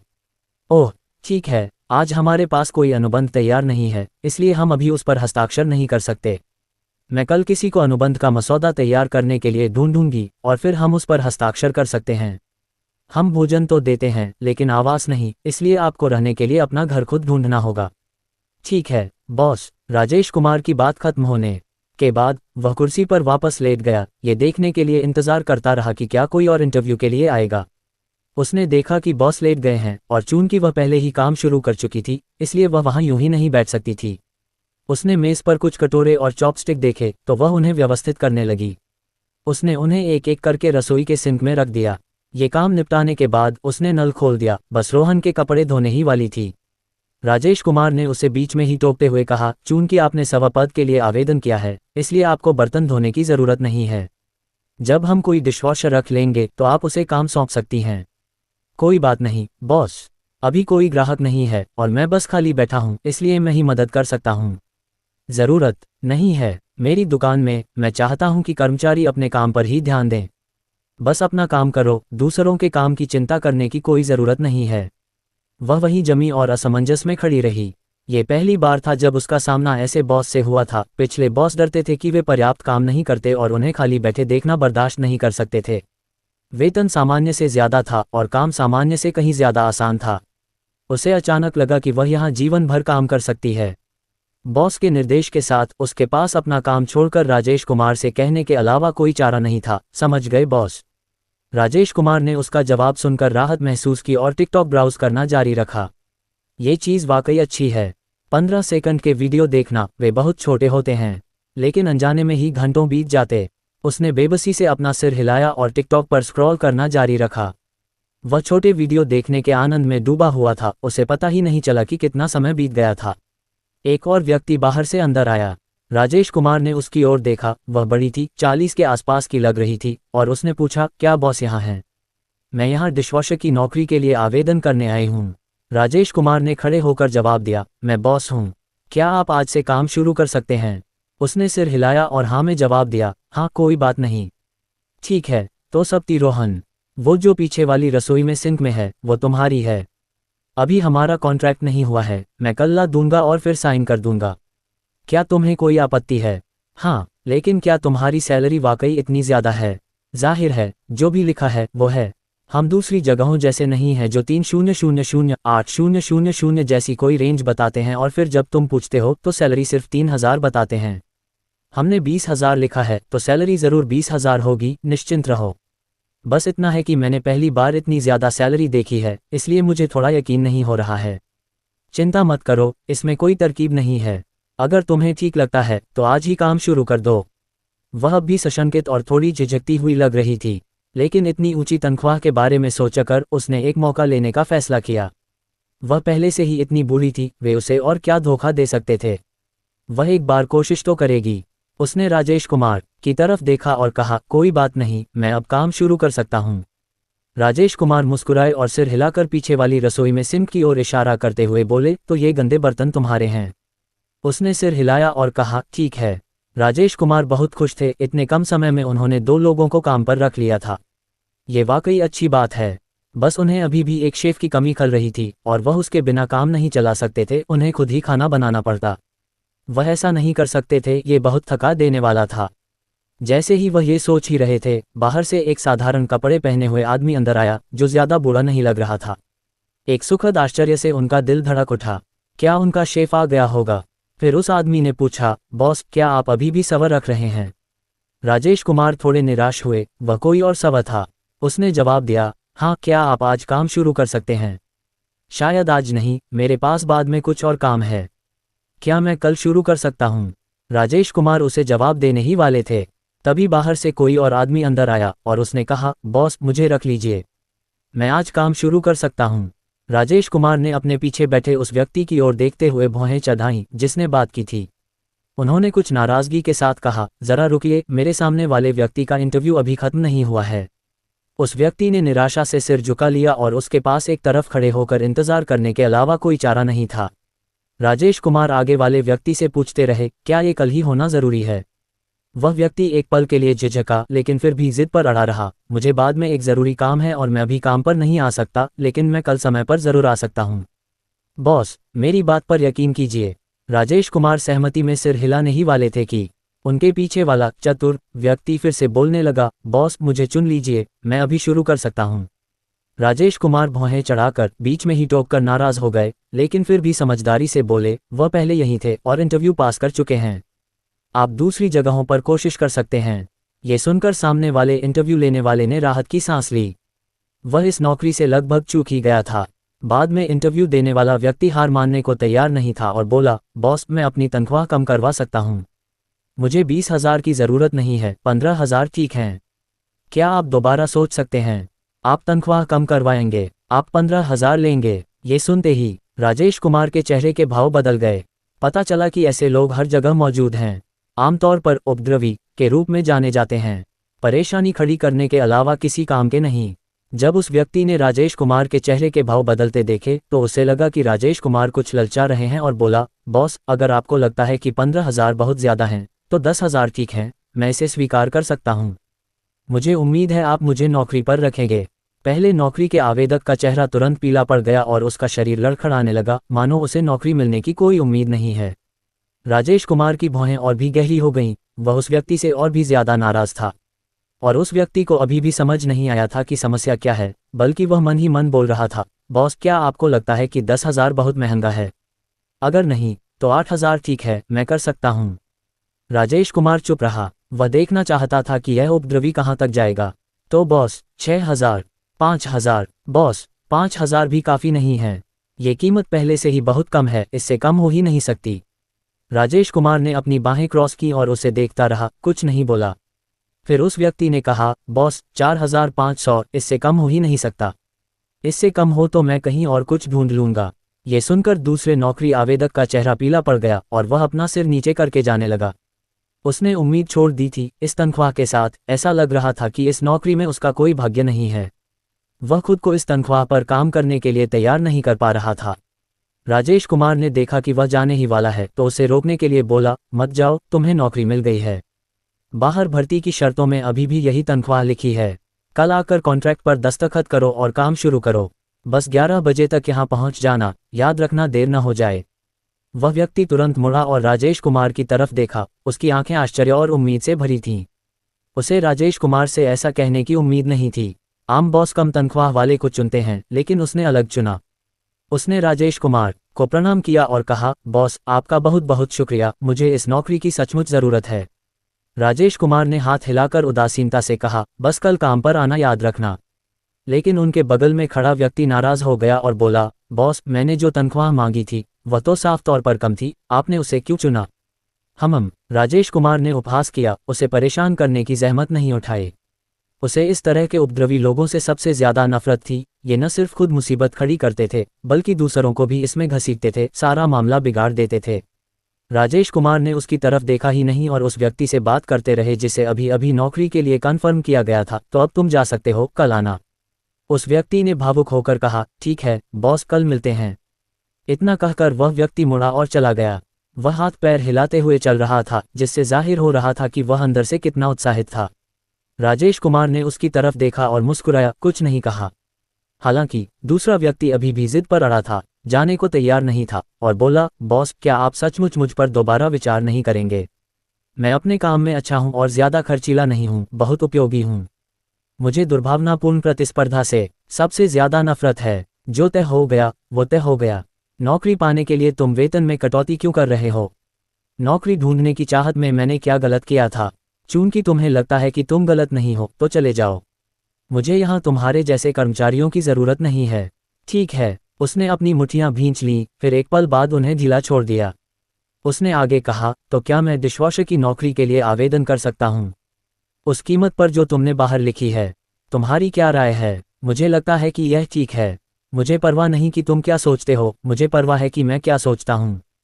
मुझे लगता है कि तुम उपयुक्त नहीं हो, इसलिए जल्दी करो और चले जाओ। मुझे अब और परेशान मत करो, हम एक दूसरे के लिए नहीं हैं। राजेश कुमार अधीर हो गए और उन्होंने हाथ हिलाकर उसे दूर भगा दिया तथा उसे शीघ्रता से चले जाने का संकेत दिया। वह व्यक्ति ईमानदारी से कहता रहा, मैं अपनी नौकरी के लिए लड़ रहा हूँ, मुझे नहीं लगता कि मैं गलत हूँ। आप ही गलत हैं कि आपने कर्मचारियों को काम पर रखते समय लागत प्रभावशीलता का ध्यान नहीं रखा। मैं अपनी दुकान के लिए काम पर रखता हूँ, मैं जहाँ चाहूँ रख सकता हूँ। इससे तुम्हारा क्या लेना देना? अगर तुम्हें लगता है कि तुम गलत नहीं हो तो जल्दी से चले जाओ। यहाँ मुझे क्या कहना है? राजेश कुमार को अब उसकी परवाह करने की जरूरत नहीं थी और वह आराम कुर्सी पर लेटकर अपने फोन पर खेलता रहा। वह अब भी कह रहा था, एक दुकान मालिक होने के नाते कर्मचारियों को काम पर रखते समय क्या कम वेतन बेहतर नहीं होना चाहिए? मुझे समझ नहीं आ रहा कि तुमने मेरे और उसके बीच उसे क्यों चुना। राजेश कुमार ने एक कान से सुनकर दूसरे कान से निकाल दिया। उसे उसकी बकवास सुनने में कोई दिलचस्पी नहीं थी। वह बड़बड़ाता रहा, बॉस, मैं सच में कोई महंगा नहीं हूँ, प्लीज़ मेरे बारे में सोचिए। मैं बर्तन भी धो सकता हूँ। सच में, इस बार मैं तनख्वाह में कटौती की बात भी नहीं करूँगा। आप जो कहेंगे वही होगा, मैं आपकी बात मानूंगा। ... कुछ देर बाद वह अभी भी बुदबुदा रहा था और राजेश कुमार को बस इस बात का अफसोस था कि रोहन के पास उस समय हेडफोन क्यों नहीं थे। उसने वेट्रेस को देखा और उसे इशारा किया कि इस आदमी को वहां से हटा दे। वह तुरंत उसकी बात समझ गई और सीधे उस आदमी के सामने आकर बोली, सर प्लीज़ यहाँ से चले जाए, हमारे बॉस आपका स्वागत नहीं करते। जब उस आदमी ने देखा कि राजेश कुमार पर उसकी बातों का कोई असर नहीं हुआ तो उसने धमकियां देनी शुरू कर दीं। ठीक है, आपने कह दिया, अफसोस मत कीजिए, मुझे खोना आपकी दुकान का सबसे बड़ा नुकसान होगा। मैं आपकी दुकान के दिवालिया होने का इंतजार करूंगा। कर्मचारियों को इतना ऊंचा वेतन देने की हिम्मत करके आप पैसे कैसे कमाएंगे? बस इंतजार कीजिए, जल्द ही आपको दुकान बंद करनी पड़ेगी। इतना कहकर उसने पास की मेज पर जोर से हाथ पटका, फिर बिना पीछे देखे मुड़ा और चला गया। ऐसा लग रहा था मानो उसके बिना उनकी दुकान ढह जाएगी। राजेश कुमार ने सिर हिलाया और बिना कुछ कहे शिकायत की, बाजार की हालत इतनी खराब है, ये सब इन रोल्स के बादशाहों की वजह से है। तुम्हें पहले ही तनख्वाह मिल चुकी है, फिर भी तुम द्वेषपूर्ण प्रतिस्पर्धा पर अड़े हो, सबका बाजार बर्बाद कर रहे हो। कम तनख्वाह वाली नौकरी में भर्ती, क्या मजाक है? हम ऐसे किसी को बिल्कुल नहीं रख सकते, कैसी बुरी आदतें पड़ गई हैं इनकी।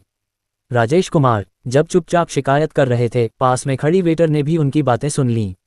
उसने मन ही मन अंगूठा दिखाया और जोर से सिर हिलाकर अपनी सहमति जताई। उसे भी राहत का एहसास हुआ, तनख्वाह बाजार भाव से कहीं ज्यादा थी और उसे लगा कि ये उसके हाथों में किसी गर्म आलू की तरह है। उसे काफी चिंता थी कि बॉस अगले 2 दिनों में किसी कम तनख्वाह वाले को नौकरी पर रख लेगा। रोहन को उम्मीद नहीं थी कि बॉस ऐसा कुछ कहेगा, अपने करियर में ऐसा पहला व्यक्ति था जिससे उसका सामना हुआ था। उसे पूरी तरह राहत मिली। राजेश कुमार ने विचारों में खोकर दूसरी तरफ आर्मरेस्ट को हल्के से थपथपाया। क्या शेफ ढूंढना इतना मुश्किल है? उसने इतनी देर इंतजार किया, फिर भी कोई आवेदन करने नहीं आया। वह थोड़ा परेशान हो रहा था। कम से कम आज बंद होने से पहले कोई आकर शेफ के पद के लिए आवेदन तो कर सकता था। इस तरह वह अपने हाथों को खाली कर सकता था और उसे सब कुछ खुद नहीं करना पड़ता। रोहन कल यहाँ खाना नहीं बनाना चाहता, ये बहुत थका देने वाला था। शैतान की बात करो तो वह प्रकट हो जाएगा। वह बुदा ही रहा था कि तभी बाहर से कोई अंदर आया। शेफ की वर्दी और शेफ की टोपी पहने वह पूरे जोर से चिल्लाया, क्या बॉस आ गए हैं? मैं शेफ के पद के लिए आवेदन करने आया हूँ। राजेश कुमार ने यह सुना तो उसने ऊपर देखा और उस आदमी के कपड़े देखकर उसकी आंखें चमक उठीं। काम तो यही था। वह आराम कुर्सी से उठा, खड़ा हुआ और अपने थोड़े बहुत जुरीदार कपड़ों को सीधा किया। तुम कौन कौन से व्यंजन बना सकते हो? बॉस, मैं मुख्य रूप से सिचुआन व्यंजन बनाता हूँ और तरह तरह के स्टर फ्राई भी ठीक हैं। अगर मुझे कुछ नहीं आता तो मैं उसे जल्दी सीख सकता हूँ। राजेश कुमार ने उसकी बात सुनकर संतुष्टि से सिर हिलाया। जहाँ तक वह कितनी जल्दी सीख सकता है, उसे इसका परीक्षण करना होगा, क्योंकि यहाँ ज्यादातर ट्रोहन शेष सिस्टम द्वारा दिए गए थे। वे बेतरतीब ढंग से आते थे। ये कहना मुश्किल था कि उसे क्या बेचना होगा। उसने अपनी स्टर फ्राई टमाटर और अंडे की रेसिपी निकाली और उसे देते हुए कहा, तो इस रेसिपी को देखो और स्टर फ्राई टमाटर और अंडा बनाओ। सारी सामग्री अंदर है। उसकी आंखों में आश्चर्य की एक झलक दिखाई दी। उसे लगा कि इंटरव्यू इतना आसान नहीं होगा और उसने कहा, बॉस मुझे इसके लिए रेसिपी की ज़रूरत नहीं है, मैं इसे सीधे बना सकता हूँ। राजेश कुमार मुस्कुराए और फिर भी उसे रेसिपी देते हुए बोले, तुम्हें इसे ले लेना चाहिए। यह आम रेसिपी से अलग है, बस इसे फॉलो करो और अगर यह अच्छी लगी तो तुम सीधे काम शुरू कर सकते हो। रेसिपी लेते हुए वह मुस्कुराया, मानो जीत पक्की हो। उसे लगा कि यह इंटरव्यू बहुत आसान था। ठीक है बॉस, मैं समझ गया, मैं कड़ी मेहनत करूंगा और मुझे विश्वास है कि मैं ये कर सकता हूँ। राजेश कुमार ने सिर हिलाया, उसे पीछे वाली रसोई में जाने का इशारा किया, जबकि वह खुद खाने की मेज पर बैठ गया। अपने परिणाम का इंतजार करते हुए वह सोच रहा था कि उसका पहला प्रयास कैसा होगा। ये रेसिपी बहुत विस्तार से लिखी गई थी। ... कुछ ही देर बाद वह व्यक्ति खाने की प्लेट लेकर आया। ये वही स्टर फ्राइड टमाटर और अंडा था जिसकी उसने मांग की थी, लेकिन ये रंग अंडे के कुछ हिस्से थोड़े जले हुए लग रहे थे। उसने सिर खुजाया और माफ़ी मांगते हुए कहा, बॉस मैंने पहली बार इस रंग के अंडे देखे हैं। मैंने तीखापन ठीक से नियंत्रित नहीं किया, इसलिए ये थोड़े जले हुए हैं। राजेश कुमार ने उसे कोई जवाब नहीं दिया, बस अंडे का एक टुकड़ा उठा लिया। हाँ, एक टुकड़ा। लाल अंडे में कार्मेल रंग की हल्की सी झलक थी और उसने उसे मुंह में डाल लिया। निगलने के बाद उसने कहा, नमकीनपन तो ठीक है, लेकिन प्रस्तुतिकरण कुछ खास अच्छा नहीं है। उसने अजीब तरह से जवाब दिया, माफ़ करना, मैं पहली बार इन सामग्रियों का इस्तेमाल कर रहा हूँ। क्या आप मुझे एक और मौका दे सकते हैं? मैं इससे बेहतर कर सकता हूँ। राजेश कुमार चुप रहा और वह आदमी, ये सोचकर कि राजेश कुमार अभी भी सोच रहा है, अपनी बात पर अड़ा रहा। बॉस मुझे सचमुच ये नौकरी चाहिए, क्या आप मुझे एक और मौका दे सकते हैं? राजेश कुमार मुस्कुराया और बोला, क्या आप तुरंत काम शुरू कर सकते हैं? उसकी आंखें तुरंत चमक उठी। उसे उम्मीद नहीं थी कि राजेश कुमार उसे दोबारा कोशिश करने के लिए कहे बिना ही सीधे काम शुरू करने देंगे। यह उसके लिए अच्छी खबर थी और उसने उत्साहित होकर कहा, ठीक है, कोई बात नहीं बॉस, मैं अभी काम शुरू कर सकता हूँ। उसने एक पल सोचा, फिर बोला, बॉस, क्या आप मुझे इस्तीफा देने का मौका दे सकते हैं? मैं अपने टॉयलेट ब्रेक के दौरान बाहर आया था और यूं ही आपको यहाँ भर्ती करते हुए देखा। ज़रूरतें देखकर मेरा मन थोड़ा ललचा गया, इसलिए मैं इंटरव्यू के लिए आ गया। उसे थोड़ी शर्मिंदगी महसूस हुई। उसने 2 बार खांसी और फिर अपनी बात जारी रखी, इस उम्मीद में कि शायद उसे मंजूरी मिल जाए। राजेश कुमार ने उसकी तरफ देखा, मानो उसे कंपनी के गलियारे में चुपके से इंटरव्यू देने का अपना अनुभव याद आ गया हो। वह मुस्कुराया और हाथ हिलाते हुए बोला, चलो जल्दी वापस आओ। उसने अजीब तरह से शुक्रिया अदा किया। शुक्रिया बॉस, मैं अभी आता हूँ। इतना कहकर वह मुड़ा और चला गया। बगल के एक सिचुआन रेस्टोरेंट में वह आदमी अंदर आया। दुकान का मालिक आया और दुखी होकर बोला, आजकल के ये नौजवान, इन्हें सच में समझ नहीं आता कि काम का क्या मतलब है ना? लगभग आधे घंटे से टॉयलेट जा रहे हैं। आदमी ने उसे नाखुशी से घूरा। बॉस ने मानो ध्यान ही नहीं दिया और बोला, तुम क्या घूर रहे हो? तुमने गलती की है और फिर भी तुम जायज़ हो। आज तुम्हारी तनख्वाह से सीधे 50 पैसे कट जाएंगे। उसने अपनी टोपी उतारी, शेफ की वर्दी उतारी, उसे अपने सामने फेंक दिया और दहाड़ा, मैं अब काम नहीं करूंगा। जितना चाहो काट लो। तुम्हारे जैसे बॉस के रहते ये कंगाल दुकान देर सवेर बंद हो ही जाएगी। उद्धरण चिन्ह, अगर तुम अभी चले गए तो तुम्हें 1 पैसा भी नहीं मिलेगा। तो फिर मुझे नहीं मिलेगा। मैंने तुम्हें बहुत देर तक बर्दाश्त किया है। तुम हर काम में बेकार हो, लेकिन मुसीबत खड़ी करने में नंबर 1। हमेशा पैसे काटते रहते हो। 1 मिनट देर से आने पर 50 युआन काटते हो, रात 10 बजे से पहले निकलने पर 50 युआन काटते हो। हमेशा मेरे पैसे काटते रहते हो। तुम्हारी मात्र 3000 युआन मासिक तनख्वाह में तुम लोगों से लगभग 24 घंटे काम करवाते हो। जो भी यह नौकरी चाहे ले ले, मैं नहीं करूंगा। ये वाकई बकवास है। तुम तो एक मामूली कर्मचारी हो, तुम्हें शिकायत किस बात की है? क्या मेरे लिए दुकान खोलना आसान है? किराया, कर्मचारियों का वेतन, कौन सी चीज़ मुझे परेशान नहीं करती? मैं इसे चालू भी नहीं रख सकता और मुझे तुम्हारे जैसे बेकार लोगों का भी पालन पोषण करना है जो कुछ भी ठीक से नहीं कर सकते। अगर तुम इस्तीफा देना चाहते हो तो जल्दी से चले जाओ। मैं तुम्हें वैसे भी रखने वाला नहीं था। जब उस आदमी ने यह सुना तो वह और भी भड़क गया। वह खुद को जमीन पर थूकने से रोक नहीं पाया और बोला, तुम्हारे जैसा बेवकूफ़ मालिक अभी भी दुकान खोल रहा है। दुकान तो देर सवेर बंद हो ही जाएगी, और रही बात तुम्हारी, तो पैसे कमाने की तो बात ही छोड़ो, मुझे लगता है तुम तो बस भाग ही जाओगे।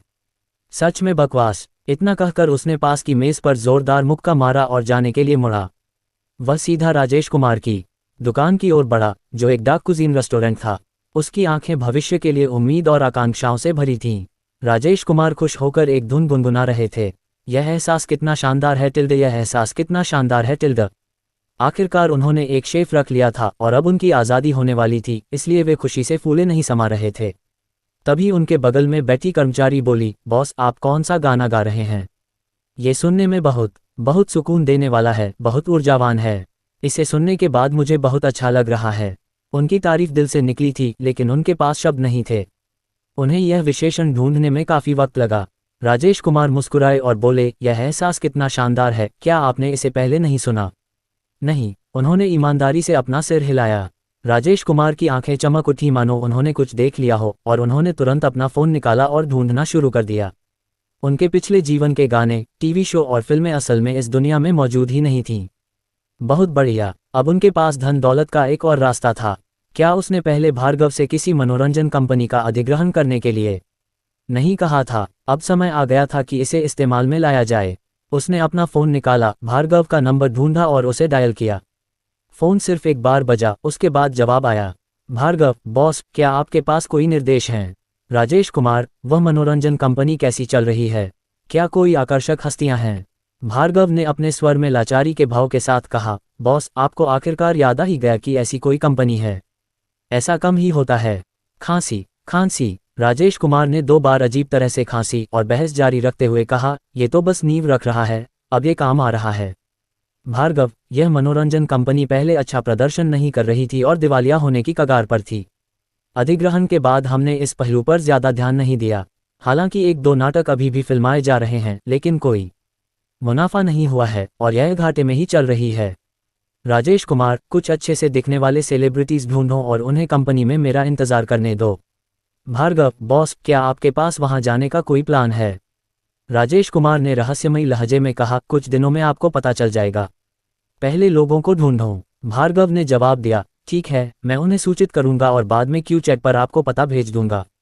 राजेश कुमार, ठीक है, आपकी मेहनत के लिए शुक्रिया। और हाँ, एक और काम है जो मुझे आपसे करवाना है।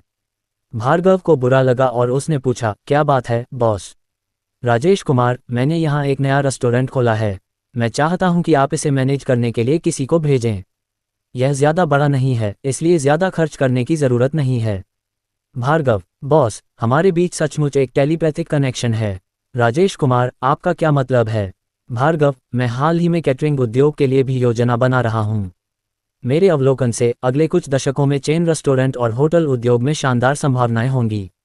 और यह केवल कैटरिंग और होटलों की योजना बनाने की बात नहीं है, सबसे महत्वपूर्ण चीज़ रियल एस्टेट है। हर स्टोर के लिए एक बार जब हम ब्रांड बना लेते हैं तो हम फ्रेंचाइजी के रूप में जुड़ने के लिए लोगों को ढूंढ सकते हैं। हम उनकी फ्रेंचाइजी फीस से स्टोर खरीद सकते हैं और वे हमें किराया देते रहेंगे। मुझे लगता है कि भविष्य का रियल एस्टेट उद्योग भी बुरा नहीं होगा। अगर संपत्ति की कीमतें नहीं भी बढ़ती हैं तो भी हम किराया वसूल कर यह सुनिश्चित कर सकते हैं कि हमें नुकसान न हो। राजेश कुमार भार्गव की दूरदर्शिता से हैरान होकर चुप हो गए। उन्होंने वाकई भविष्य देख लिया था। उनके पिछले जीवन में बाद में घरों की कीमतें आसमान छू गईं। वास्तव में कई चेन रेस्टोरेंट और होटल थे।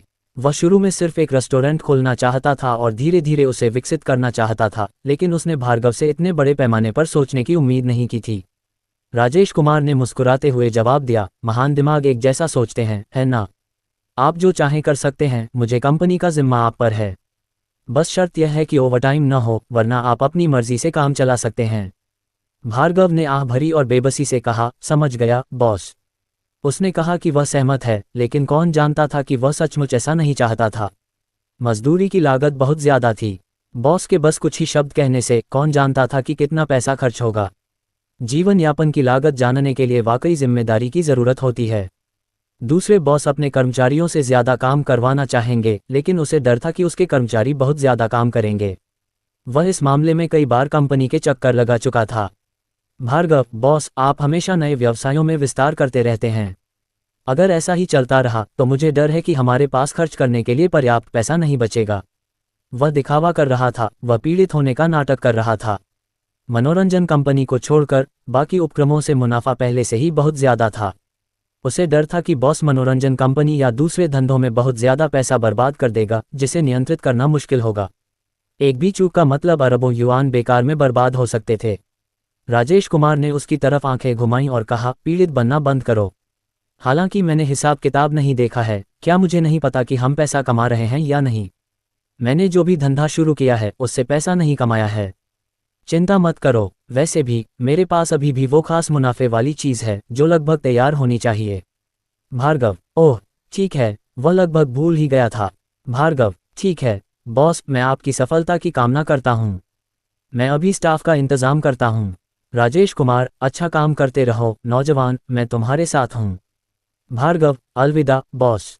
राजेश कुमार ने फोन रख दिया, अपने बगल में बैठे कर्मचारी की तरफ देखा और कहा, तुम सब काम जारी रखो, मैं जा रहा हूं और कोई बाद में काम संभाल लेगा। कर्मचारी, ठीक है बॉस। राजेश कुमार, स्टोर में अभी एक कर्मचारी कम है, कोई बाद में इंटरव्यू के लिए आएगा। कृपया उन्हें रिसीव करने में मदद करें और अगर वे उपयुक्त हों तो उन्हें यहीं रहने दें। कर्मचारी ने जवाब दिया, समझ गया बॉस। वह एक पल के लिए हिचकिचाई, फिर पूछा, बॉस, मेरी एक दोस्त भी यही काम करती है, क्या मैं उसे इंटरव्यू के लिए बुला सकती हूँ? राजेश कुमार मुस्कुराए और बोले, आपकी दोस्त भी अच्छी होगी, बस उसे सीधे काम पर बुला लीजिए। कर्मचारी ने कृतज्ञता से कहा, ठीक है बॉस, बहुत बहुत धन्यवाद। राजेश कुमार ने सिर हिलाया और उसका फोन अचानक बज उठा। उसने संदेश खोला और देखा कि यह वास्तव में भार्गव का था। यह युवक वास्तव में अच्छा था, उसकी कार्यक्षमता दोषरहित थी। संदेश में एक पता और कुछ मशहूर हस्तियों के बारे में जानकारी के साथ एक अनुलग्नक था। सब कुछ बहुत अच्छी तरह से तैयार था। वह उठा और दरवाजे से बाहर चला गया, एक कार बुलाई और XXX कंपनी के प्रवेश द्वार की ओर चल दिया। तिरोहन स्टांस ज्यादा दूर नहीं था और राजेश कुमार जल्दी से पहुंच गए। दूर से उन्होंने प्रवेश द्वार पर सुरक्षा वर्दी में दो लोगों को देखा और उनके बगल में एक सूट पहने व्यक्ति इंतजार कर रहा था। वह बाएं और दाएं देख रहा था, मानो किसी का इंतजार कर रहा हो। राजेश कुमार ने दरवाजा खोला और वह व्यक्ति उसकी ओर चला आया। उसने मुस्कुराते हुए अपना दाहिना हाथ बढ़ाते हुए कहा, नमस्ते श्री किन, मैं झाओ कियान हूँ, इस मनोरंजन कंपनी का वर्तमान प्रभारी व्यक्ति। आप मुझे बस जियो झाओ कह सकते हैं। राजेश कुमार ने हल्के से हाथ मिलाया और कहा, श्री झाओ, मुझे उम्मीद है कि आप आने वाले दिनों में पूरा सहयोग करेंगे। झाओ कियान, कोई बात नहीं, कोई बात नहीं। अगर आपको किसी चीज़ की ज़रूरत हो तो मुझे बताएं। पहले मैं आपको हमारी कंपनी का दौरा कराने के लिए अंदर ले चलता हूँ। राजेश कुमार, ज़रूरत नहीं, मुझे सीधे उन मशहूर हस्तियों से मिलवाएं। झाओ कियान, ठीक है, चलिए। राजेश कुमार ने थोड़ा सिर हिलाया और कंपनी के मुख्य द्वार की ओर चल पड़े। झाओ कियान उनके साथ साथ चल रहा था, हमेशा एक कदम पीछे। उनके मार्गदर्शन में राजेश कुमार एक कार्यालय के दरवाजे पर पहुंचे। कार्यालय का दरवाज़ा थोड़ा खुला था और अंदर कई लोग बातें कर रहे थे। झाओ कियान आगे बढ़कर दरवाज़ा खोलने ही वाला था कि राजेश कुमार ने उसका हाथ पकड़कर उसे रोक दिया और इशारा करते हुए अपना सिर हिलाया। राजेश कुमार पहली बार इस कंपनी में आए थे और वह देखना चाहते थे कि वे क्या बातचीत कर रहे हैं। वांग यी बोले, क्या तुम लोगों को पता है कि क्या हो रहा है? हमें अचानक वापस क्यों बुलाया गया? ली कियान ने उस पर आंखें घुमाईं और व्यंग्यात्मक लहजे में कहा, क्या कोई ऐसी बात है जो तुम नहीं जानते? वांग यी ने तिरस्कार से जवाब दिया, तो क्या तुम जानते हो? ली कियान, नहीं। वांग यी, अगर तुम नहीं जानते तो तुम यहाँ किस बारे में बात कर रहे हो? ली कियान, तुम जो अपनी रोजी रोटी के लिए अपने रूप रंग पर निर्भर रहते हो, किसी की भी आलोचना करने की हिम्मत रखते हो। वांग यी ने उसकी तरफ आंखें घुमाईं और बेपरवाही से कहा, कम से कम मेरे पास तो भरोसा करने लायक रूप रंग है, तुम्हारा क्या? तुम्हारे पास क्या है? ली कियान, वह अवाक रह गया, समझ नहीं पा रहा था कि क्या कहे। इसी समय कोई बीच बचाव करने के लिए बाहर आया, बहस बंद करो तुम दोनों। अगर बॉस बाद में आ गया तो बहुत बुरा होगा। वांग यी ने उदासीनता से कहा, तो क्या हुआ अगर वह आ गया? ये कंगाल कंपनी दिवालिया होने वाली है। यह एक कॉन्सर्ट भी नहीं कर सकती। यहाँ रुकने का क्या मतलब है? उसके इतना कहते ही ऑफिस में सन्नाटा छा गया, किसी की भी हिम्मत नहीं हुई कि कुछ कह सकूं। दरवाजे के बाहर झाओ कियान भी चौंक गया। उसने राजेश कुमार के हाव भाव देखे और कुछ न देखकर उसने अपने माथे से पसीना पोंछ लिया। ली कियान, वैसे भी अगर तुम रुकना नहीं चाहते तो चले जाओ। कंपनी को कोसने का क्या मतलब है? वांग यी, मैं तो जाने का मन ही कर रहा हूं, तो क्या हुआ? अगर तुम इस कंपनी में रहना चाहते हो तो और समय तक रह सकते हो। खैर, मैं अब और बर्दाश्त नहीं कर सकता, ये समय की बर्बादी है। मैंने स्पार्क एंटरटेनमेंट के एजेंट से बात कर ली है और वे मेरे अनुबंध उल्लंघन शुल्क का भुगतान करेंगे। ली कियान की आंखों में थोड़ा आश्चर्य झलक रहा था। वह दूसरी रैंक वाली मनोरंजन कंपनी थी, वे वास्तव में उसे चाहते थे। उसने सोचा कि क्या उसने कोई और तरीका अपनाया था। खांसी, खांसी, खांसी। झाओ कियान चौंक गया, बाहर खांसने लगा, इस डर से कि वे कुछ ऐसा कह सकते हैं जो उन्हें नहीं कहना चाहिए। दरवाजे के अंदर मौजूद लोगों ने शोर सुना और वे भी चुप हो गए। झाओ कियान ने राजेश कुमार के हाव भाव देखे और सावधानी से समझाया, श्री किन, वे आमतौर पर ऐसे नहीं होते, यह मुख्यतः। राजेश कुमार ने अपना हाथ हिलाया, जो वह कहने ही वाले थे उसे रोक दिया। वह कार्यालय में दाखिल हुआ और अंदर मौजूद लोगों का जायजा लिया। एक व्यक्ति सोफे पर बैठा था, बहुत फैशनेबल कपड़े पहने हुए। तो ये वही व्यक्ति होना चाहिए जिसने अभी कहा कि वह जा रहा है। बाकी सभी खड़े हो गए और झाओ कियान को पुकारा, श्री झाओ। झाओ कियान ने राजेश कुमार की ओर इशारा किया और परिचय कराया, ये श्री किन हैं, कंपनी के पीछे के बॉस। उन्होंने ही आपको आज यहाँ बुलाया है, एक महत्वपूर्ण घोषणा है। फिर उन्होंने राजेश कुमार को पुकारा, श्री किन। राजेश कुमार ने उनके युवा चेहरों को देखा, उनमें से कई की आंखों से स्पष्ट मूर्खता झलक रही थी। उसने उनकी प्रोफाइल देखी थी, वे ज्यादातर युवा स्नातक थे जिनका पिछली कंपनी द्वारा शोषण किया गया था। उन्होंने कई वर्षों के लिए अनुबंध पर हस्ताक्षर किए थे और समाप्ति शुल्क बहुत अधिक था। इसलिए भले ही कंपनी विफल हो रही थी, बहुत कम लोगों ने अपने अनुबंध समाप्त किए क्योंकि वे अत्यधिक समाप्ति शुल्क का भुगतान नहीं कर सकते थे। इसके अलावा संचालन संबंधी समस्याएं थीं और वे किसी भी सेलिब्रिटी का प्रचार नहीं कर सकते थे, इसलिए वे इसे केवल बेच सकते थे। संयोग से राजेश कुमार एक मनोरंजन कंपनी चाहते थे और भार्गव की मनोरंजन उद्योग में आगे बढ़ने की कोई गंभीर योजना नहीं थी, इसलिए उन्होंने यूं ही इस कंपनी का अधिग्रहण कर लिया। कंपनी का मालिक इसे बेचना चाहता था और राजेश कुमार एक मनोरंजन कंपनी चाहते थे, लेकिन उसे ज्यादा चलाने का इरादा नहीं रखते थे। दोनों में अच्छी बनती थी और अधिग्रहण की प्रक्रिया आगे बढ़ती थी। राजेश कुमार सीधे मुख्य सीट पर गए, सोफे पर पीछे की ओर झुके और धीरे से उनसे कहा, बैठ जाओ। वे उसी तरह बैठ गए, बिल्कुल सीधे बैठे, पीछे झुकने की हिम्मत नहीं हुई, क्योंकि यह उनका बिग बॉस से पहली बार मिल रहा था। केवल एक व्यक्ति अपवाद था और वह थे वांग यी, जिन्होंने घोषणा की थी कि वे जा रहे हैं। राजेश कुमार ने फिर उनकी ओर देखा और कहा, वांग यी। वांग यी ने बेपरवाही से कहा, हाँ, इसके बारे में क्या? राजेश कुमार, छोड़ रहे हैं। वांग यी, हाँ, अगली कंपनी समय आने पर आपको टर्मिनेशन शुल्क देगी। राजेश कुमार को लगा कि पिछली कंपनी की वजह से ही उनका कोई भविष्य नहीं था, इसलिए उन्होंने फिर से पूछना ही बेहतर समझा। क्या तुम सच में जाना चाहते हो? पिछली कंपनी का कोई भविष्य नहीं था क्योंकि उसमें विकास की कोई इच्छा नहीं थी। लेकिन जब मैं कार्यभार संभालूंगा तो तुम सबका प्रचार करने के लिए एक वैरायटी शो बनाने की योजना बना रहा हूं। जब तक तुम यहां रहने को तैयार हो, तुम्हारा भविष्य खतरे में नहीं होगा। वांग यी ने बिना किसी हिचकिचाहट के मना कर दिया, मैं इस कंपनी में 3 साल से हूं, 3 साल पूरी तरह बर्बाद हो गए और कुछ भी हासिल नहीं हुआ। कंपनी ने मुझे साइन करते समय क्या कहा था? जरूरत पड़ने पर पैसा, जरूरत पड़ने पर लोग, जरूरत पड़ने पर संसाधन, लेकिन नतीजा क्या निकला? कुछ भी नहीं। एक इंसान के पास जवानी के कितने साल होते हैं? खासकर मनोरंजन उद्योग में, क्या जवानी में ज्यादा कमाने का मतलब ही नहीं होता? इतना समय बर्बाद करने के बाद आखिरकार मुझे एक दूसरी कंपनी से डील मिल ही गई। मैं यहाँ कैसे रह सकता हूँ? ली कियान मन ही मन हंसा। उसके लिए किसी का चले जाना ही बेहतर था और किसी परेशान करने वाले का चले जाना और भी बेहतर था, जिससे प्रतिस्पर्धा कम हो जाती थी। राजेश कुमार ने उसकी बातें सुनी और उनका खंडन नहीं किया, बल्कि उनकी प्रशंसा की। उसे ऐसे लोग पसंद थे जो कार्यस्थल पर डटे रह सकें, जो ना कहने की हिम्मत रखते हों। राजेश कुमार ने अपना फ़ोन निकाला और एक गाना जो उसने अभी अभी बनाया था अपने सामने कार में रख दिया। उसने आत्मविश्वास से कहा, इस गाने पर एक नज़र डालो। मुझे लगता है कि यह तुम पर बहुत जंचता है। इसे देखने के बाद अगर तुम फिर भी जाना चाहो तो मैं तुम्हें नहीं रोकूंगा। वांग यी ने तिरस्कार भरे भाव से इसे उठाया। उसे यकीन नहीं हो रहा था कि यह कंगाल कंपनी कुछ अच्छा बना सकती है। उसने लापरवाही से फ़ोन उठाया और उदासीनता से उसे देखा। तब से वह राजेश कुमार के लिए पैसा कमाने के एक ऐसे रास्ते पर चल पड़ा जहां से कोई वापसी नहीं थी। उसकी आंखों में आश्चर्य बढ़ता गया, विस्मय, प्रसन्नता, अविश्वास। उसने जल्दी से सारे बोल पलटे, गहरी सांस ली और आंखें बंद कर लीं। थोड़ी देर बाद उसने फिर से आंखें खोली और राजेश कुमार को गंभीर भाव से देखा। ये गाना किसने लिखा है? राजेश कुमार मुस्कुराए और बेपरवाही से बोले, मैंने इसे लिखने के लिए किसी को खास तौर पर रखा है। क्या तुम अब भी जाना चाहते हो? अगर तुम चले गए तो मैं ये गाना किसी और को दे दूंगा। वांग यी ने उसे तुरंत रोका, नहीं मिस्टर किन।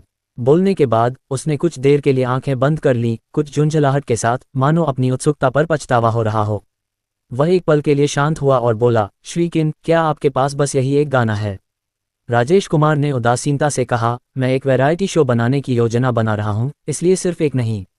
वांग यी बहुत उलझन में था।